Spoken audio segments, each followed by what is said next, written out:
Hi, this is Joe Davis with GotBaseballCards.com. I'm a lifelong sports card collector and hobby veteran for over 30 years. We are very excited to offer you this channel to provide you the finest in sports card news and entertainment. Thanks for watching. Hey guys, it's Joe. And Doug. And Joe, what in the world do you have a fire extinguisher here for? Because Doug, it's time we put some fires out. You know, here in the industry, here in our business, we have to put fires out all the time, but we're putting some out in the industry today because there's so many people worried, think, oh, it's the end of Topps, it's the end of Panini, blah, blah, blah, blah, blah, blah, blah. It's not. And so I just got back from the industry summit in Las Vegas, and we've got lots to talk about. So let's talk about putting out some of those fires. All right. Don't worry, I'm not going to shoot you. So what's your first question for me from the industry summit? What's going to happen with Topps? You know, they're not going to be able to make baseball cards anymore. Well, they're not going to be able to make licensed baseball cards for now. So we don't know exactly what's going to happen. You know, for those of you who aren't up on all the news, Fanatics has bought the MLB PA license beginning in 2023 and the Major League Baseball license beginning in 2026, which means Topps can still produce baseball cards, licensed baseball cards through 2025. They'll have to do player contracts for those final years of it because they won't have the PA license to create them. However, some are saying, oh, it's the end of Topps. So let's put that rumor out first. That's what I just said. Let's look at let's not focus on what Topps has lost. Let's focus on what they've still got. All right. What other brands have you bought from Topps this year? Formula One. Formula One, incredibly strong. Formula One is an incredibly strong product. Star Wars. Star Wars, one of the strongest, most powerful non-sport brands in the history of the hobby. The Star Wars brand license still belongs to Topps. How about a little bit of football? Football. They have the football license? How about European football? Oh, soccer. So Topps has just extended their, I believe, the UEFA license. They've got lots of great soccer products coming. So, you know, everyone who's giving up on Topps is not going anywhere. And think about it. Topps has lots of contracts with retired players. They have the ability to do various sets with them. They have, you know, there's a lot, you know, that they can still do despite losing the MLB and MLB PA licenses in years to come. And let's not get ahead of ourselves. Last time I checked, it's 2021. We're talking 2026. Yeah, now, Fanatics can make non-licensed baseball beginning in 2023 with the Players Association license, but Topps can continue to make their products one way or the other for the next 5 years. So let's handle Topps first. Let's dispel the rumor that, oh, Fanatics is going to buy Topps before you know it. Okay, we don't have any reason to think that's going to happen. A lot of people have thrown that out there, but Topps is still a very strong company with a lot of strong brands and several years still to go on their contract. So as far as Topps is concerned, let's not get ahead of ourselves and let's wait and see. Now, next question. I was going to ask about the brand names like I Love Topps Heritage and those names that Topps owns. Those are not going to go with the Major League license. Correct. That's Topps property. Correct. So what is going to happen to those brands? So again, we're looking in our crystal ball 5 years from now, so we don't know. But my hope is that somehow, some way, there is some type of synergy that's developed between Fanatics and Topps or Fanatics and Panini. I know that sounds like a pipe dream for companies that are pretty much probably at odds with each other right now, I would assume. Very angry out there. But I would hope that Fanatics finds a way to work with one of the other big, that they work with Upper Deck, Topps, or Panini to put those brand names out there. And so all that remains to be seen. Much like we were saying how Topps is still a very strong company, so is Panini. Panini showcased their UFC brand at the industry summit and focused on what an important brand that they own. And of course, Panini is a very big, very large, very multi-billion-dollar company. I'm sure they have more going on behind the scenes that we don't even know about yet. But I don't, in the words of many there, Panini and Topps aren't going anywhere. It's just they're going to have to pivot and make some changes. And I'll tell you too, one company I think that's come out even stronger out of this is Leaf. You know, Leaf has done a phenomenal job. I give Brian credit for the stuff. They've been doing a phenomenal job with their products and sellout after sellout. And some, you know, would kind of look down their stuff because, well, it's unlicensed. But now, who knows? You might see unlicensed Topps. You might see unlicensed Panini in the years to come. If that's their only way to produce certain brands, that may be the route they have to go. And we posed this question. We had an employee team meeting today. We talked about if it were today and you're the consumer and you were offered unlicensed Topps baseball or licensed Fanatics baseball, which one do you buy? And so some would say, oh, I want the license with all the team logos, and some say, well, I've bought Topps for 40 years, so I'm buying Topps. So that's another thing to weigh in the balance. A little of both, probably. Yeah, yeah. So the one thing I was excited, you hadn't asked me about stores yet. What do you think?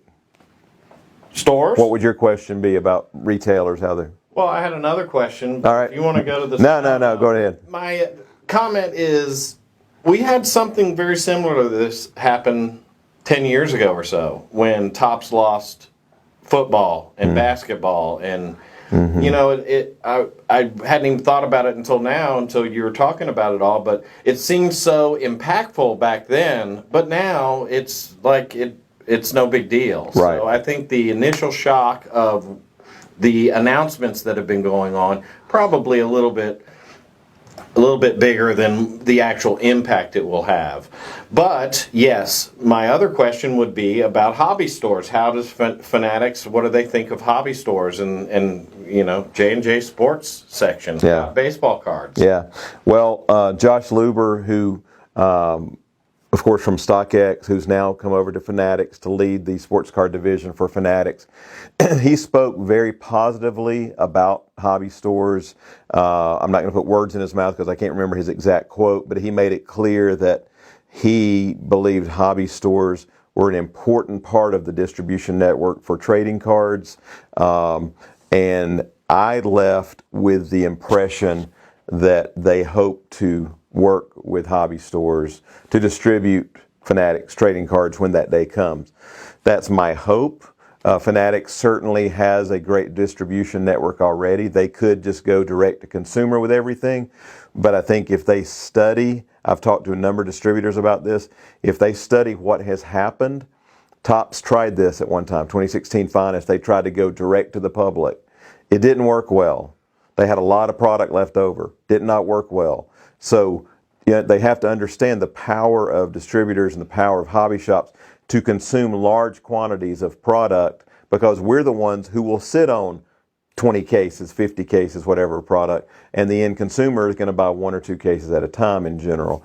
So I hope they grasp that as part of their studies on distribution of sports cards.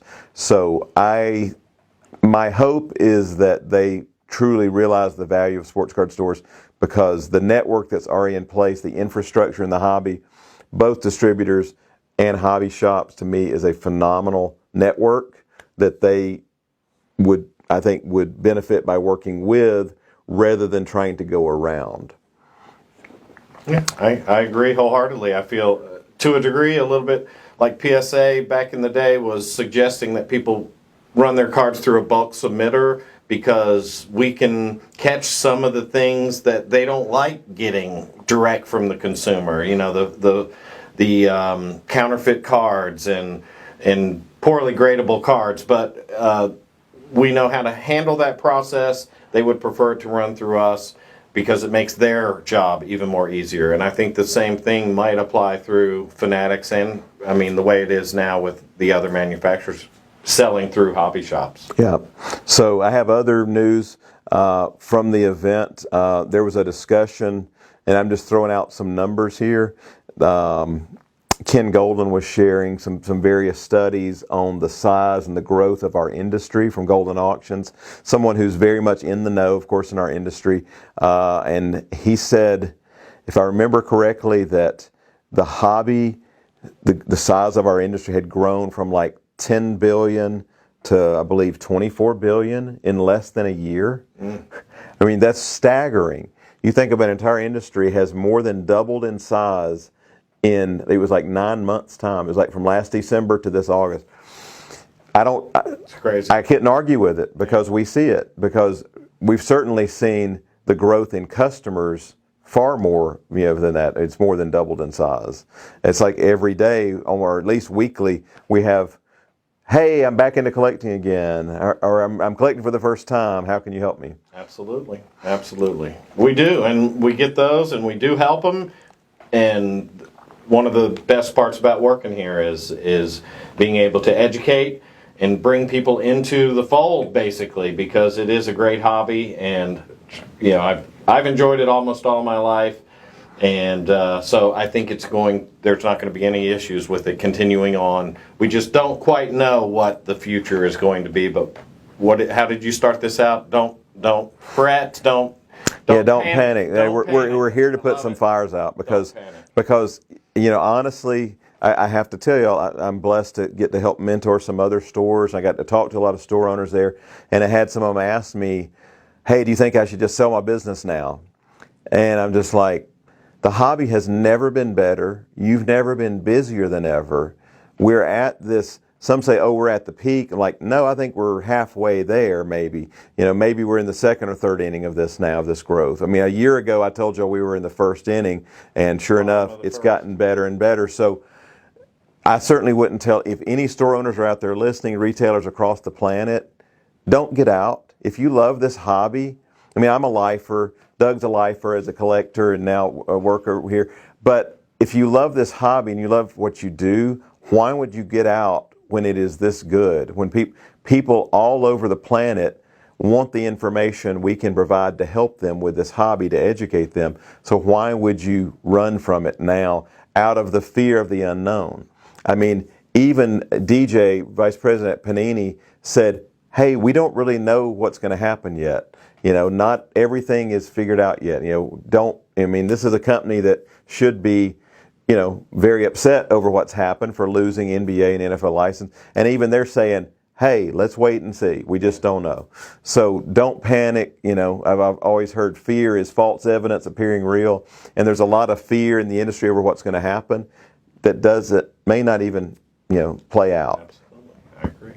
So we're very excited. When I left, this industry summit, biggest turnout they've ever had. I think it was over 400 people, manufacturers, distributors, retailers, and very positive vibe.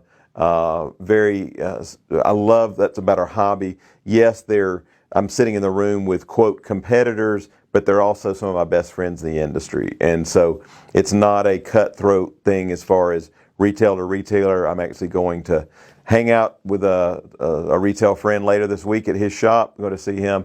And so lots of good stuff happened at the summit. So encourage you all, whether you're a collector, whether you're a dealer, retailer, show dealer, breaker, whatever, don't panic. It's time to put some fires out and realize the hobby is as good as it's ever been. It seems to get better every week. Don't panic over the unknown. Take it a day at a time. Take it a week at a time. Make the right decisions for your company and your family. And come back and watch us more here at Got Baseball Cards. So it's the drive for 1,000. We hope to have 1,000 subscribers by the end of October. So please tell your friends if you like the content we're providing, and we're going to be back with more very soon. Any closing words, Doug? If you have questions about the cards that you have, if you're local and can bring them by so that we can help you with guidance, please call us, set up an appointment. We do like to help. We are helpers. I like to help. I do. I help around here, but I want to help you too. So we'd love to hear about your collection, and we'd also like to help you decide what you want to do with your collection. Yep. That's what we're here for. So thanks for watching, everybody. See you next time here at Got Baseball Cards.